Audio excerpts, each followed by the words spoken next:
Crime branch case ശക്തമായി അന്വേഷിച്ചു, വ്യക്തമായ തെളിവുകളെത്തി, പിന്നെ 95ഓളം സാക്ഷികളെ വിസ്തരിച്ചു എന്നൊക്കെയാണ് കേസിനെ സംബന്ധിച്ച് പറയുന്നത്. അപ്പോൾ കേസിനെ സംബന്ധിച്ചുള്ള വിശദാംശങ്ങൾ എങ്ങനെയാണ് ഈ അന്വേഷണം സംബന്ധിച്ചുള്ള പ്രതികരണം?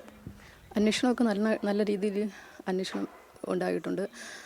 പിന്നെ അവർ പോലീസിൻ്റെ ഭാഗത്തു നിന്നും പിന്നെ അവരുടെ അന്വേഷണ ഉദ്യോഗസ്ഥന്മാരുടെ ഭാഗത്തു നിന്നും അവരൊക്കെ നന്നായിട്ട് അന്വേഷണം ചെയ്ത് എല്ലാ തെളിവുകളും അവർ ശേഖരിച്ച് കോടതിയിൽ ഹാജരാക്കിയിട്ടുണ്ട്. പിന്നെ ഞങ്ങളുടെ special public prosecutor Vineeth Kumar sir വളരെ നന്നായിട്ട് ഞങ്ങളോടൊപ്പം നിന്നു. എല്ലാ കാര്യങ്ങൾക്കും അന്ന് വരെ ഇന്ന് വരെ ഉണ്ടായിരുന്നു. എല്ലാവരും നന്നായിട്ട് ഞങ്ങളോടൊപ്പം അന്ന് മുതൽ ഇന്ന് വരെ ഞങ്ങളോടൊപ്പം നിന്നു. വളരെ ആത്മാർത്ഥമായിട്ട് തന്നെ അവർ എല്ലാ കാര്യങ്ങളും ചെയ്തു. 23 വയസ്സ് എൻ്റെ പൊന്നുമോന്, എൻ്റെ പൊന്നുമോൻ്റെ സ്വപ്നങ്ങളും പ്രതീക്ഷകളും എല്ലാം തകർത്ത് കളഞ്ഞു. മൂന്നും കൂടെ ചേർന്ന് എൻ്റെ പൊന്നിനെ ചതിച്ച് കൊലപ്പെടുത്തി. അവൻ എൻ്റെ പൊന്നുമോന് ഒരു തെറ്റും ചെയ്ത എൻ്റെ പൊന്നുമോന് വളരെ ക്രൂരമായും മൂന്നും കൂടെ ചേർന്ന് ആസൂത്രണം ചെയ്തു കൊന്നുകളഞ്ഞു.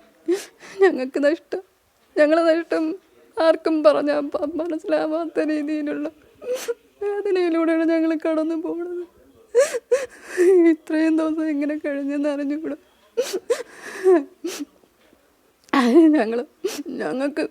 ഞങ്ങൾ പൊന്നുമോനെ കാണാതിരിക്കാൻ പറ്റണില്ല.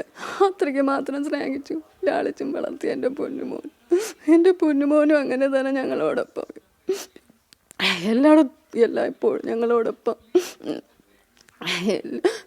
ഞങ്ങളെ സ്നേഹിച്ചു. ഞങ്ങളെ എല്ലാത്തിനും അവൻ്റെ സ്വപ്നങ്ങളും ആഗ്രഹങ്ങളും എല്ലാം ഞങ്ങളെ പ്രതീക്ഷയും സ്വപ്നവും എല്ലാം അവനായിരുന്നു. 2 മക്കളുമാണ്. അവരെ പഠിപ്പിച്ച് നല്ല രീതിയിലാക്കണമെന്ന്, അവരെ നല്ല ഭാവി കൊടുക്കണമെന്ന് ഉണ്ടായിരുന്നു. അവർ 2 പേരും അങ്ങനെ തന്നെയായിരുന്നു. പഠിച്ച് വളർന്ന് ജോലിയൊക്കെ നേടണമെന്ന് തന്നെ 2 പേരുടെ ആഗ്രഹം. എപ്പോഴും പറയും പപ്പയും അമ്മേനെ ഞങ്ങളെപ്പോഴും സന്തോഷിപ്പിക്കും. അവന് യാത്രകളൊക്കെ ഭയങ്കര ഇഷ്ടമാണ്. ഒരു സൈക്കിൾ വാങ്ങിച്ച് വെച്ചിട്ട് പറയും, ഞാൻ ഇന്ത്യ മൊത്തം കറങ്ങും, എന്നിട്ട് എൻ്റെ അമ്മേനും പപ്പേനെ ചേട്ടനോട് നമുക്ക് എല്ലാ രാജ്യങ്ങളും പോകണം. എല്ലാം എൻ്റെ പൊന്നുമോ എല്ലാ സ്വപ്നങ്ങളും തകർത്ത് കളഞ്ഞ്. സ്നേഹിച്ചയാളിനെ പൂർണ്ണമായി വിശ്വസിച്ചതായിരുന്നു ഷാരോൺ ചെയ്ത് തെറ്റെന്നാണ്, അതല്ലേ? അതെ, അവ അത്രയ്ക്ക് മാത്രം സ്നേഹിച്ചു, ആത്മാർത്ഥമായിട്ട് സ്നേഹിച്ചു.